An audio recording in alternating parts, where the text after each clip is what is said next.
اس video نے جہاں ہمارے مردہ ضمیر کو جھنجھوڑ کے رکھ دیا ہے، وہاں پر ہمارے ان نوجوانوں کو یہ پیغام اور سبق دیا ہے جو گھر بیٹھ کر مدینے میں مرنے کی تو دعائیں کرتے ہیں، لیکن کبھی محلے کی مسجد میں جا کر نماز پڑھنا تک گوارا نہیں کیا۔ عوابی وقار، یہ ویڈیو ترکی کے ایک بزرگ کی ہے جو سوشل میڈیا پر کچھ دنوں سے گردش کر رہی ہے۔ یہ وہ بزرگ ہیں جو باقاعدہ طور پر اس محلے کی مسجد میں نماز پڑھنے کے لیے آیا کرتے تھے، لیکن کچھ دن پہلے ان کی طبیعت خراب ہوئی۔ جب ان کو ڈاکٹر کے پاس لے جایا گیا تو ڈاکٹر نے ان کو سانس کی تکلیف بتائی۔ اس کے بعد ڈاکٹر نے ان کی سانس کو بحال کرنے کے لیے آکسیجن سلنڈر ساتھ لگا دیا۔ اس بزرگ کی ایمانی جرت اور تقویت دیکھے کہ انہوں نے اپنے بیٹوں کو کہا کہ میں گھر میں نماز نہیں پڑھوں گا بلکہ اللہ کے گھر میں بیٹھ کر نماز پڑھوں گا۔ یہ ایسے مناظر ہیں جنہوں نے ایمان بھی تازہ کر دیا اور یہ بتا بھی دیا کہ نماز کی کتنی اہمیت ہے۔ عوابی وقار، نماز اللہ رب العزت کی طرف سے ایک ایسا تحفہ ہے، ایک ایسا فریضہ ہے جو زندگی کے کسی بھی وقت میں معاف نہیں ہے۔ آپ اشارہ کر سکتے ہیں تو اشارے کے ساتھ پڑھیں، آپ اٹھ کے بیٹھ نہیں سکتے تو سو کے نماز پڑھیں، یعنی کسی حالت میں بھی نماز معاف نہیں ہے۔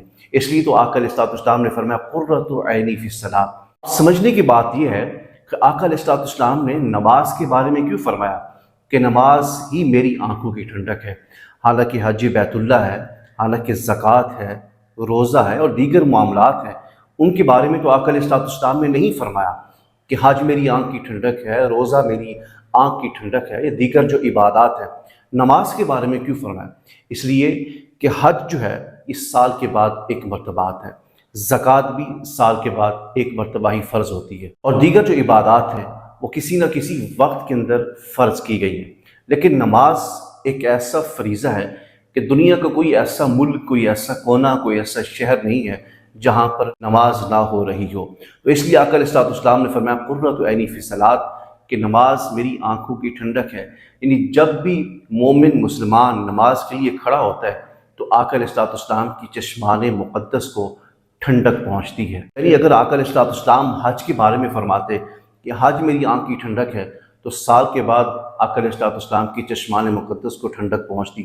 اگر زکوٰۃ کے بارے میں فرماتے وہ بھی سال کے بعد ہوتا، روزے کے بارے میں فرماتے تو وہ بھی سال کے بعد ہوتا، لیکن نماز کے لیے اس لیے فرمایا کہ نماز ایک ایسی عبادت ہے جو ہر لمحہ، ہر وقت، ہر دن ہو رہی ہے، یعنی ہر وقت، ہر لمحہ اللہ چاہتا ہے کہ میرے محبوب کی چشمان مقدس کو ٹھنڈک پہنچے۔ نوجوان بھائیوں، کیا اللہ رب العزت نے ہمیں سیاستدانوں کے لیے پیدا فرمایا؟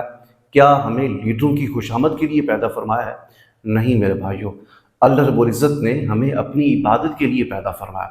ہم دوست کی دعوت کے اوپر 100 میل کا سفر کر کے جاتے ہیں، لیکن محلے کی مسجد میں، جو گھر کے پاس مسجد ہے، وہاں نماز پڑھنے کے لیے نہیں آتے۔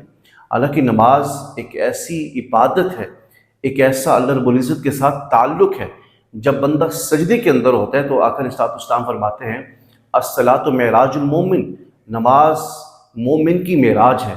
آقا علیہ السلام کی معراج یہ تھی کہ آپ سدرۃ المنتہا کے سے بھی اوپر تشریف لے کر گئے، اور ہم جیسے گناہگاروں کی معراج یہ ہے کہ جب ہم سجدے میں ہوتے ہیں، نماز کے اندر ہوتے ہیں، تو یہ اللہ رب العزت نے ہمیں یہ معراج عطا فرمایا۔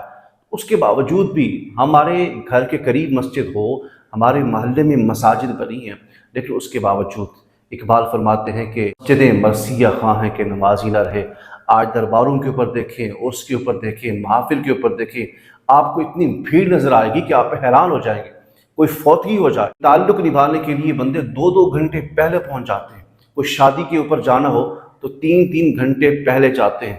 لیکن افسوس ہے کہ ہم نے کبھی مسجد کی طرف سے جو اذان کی آواز آتی ہے ہم اس کا جواب تک نہیں دیتے، ہم اس کو لبیک نہیں کہتے، ہم اللہ رب العزت کی بارگاہ میں حاضر نہیں ہوتے۔ دعا ہے اللہ کریم ہم سب کو نماز پنجگانہ پڑھنے کی توفیق عطا فرمائے، آمین۔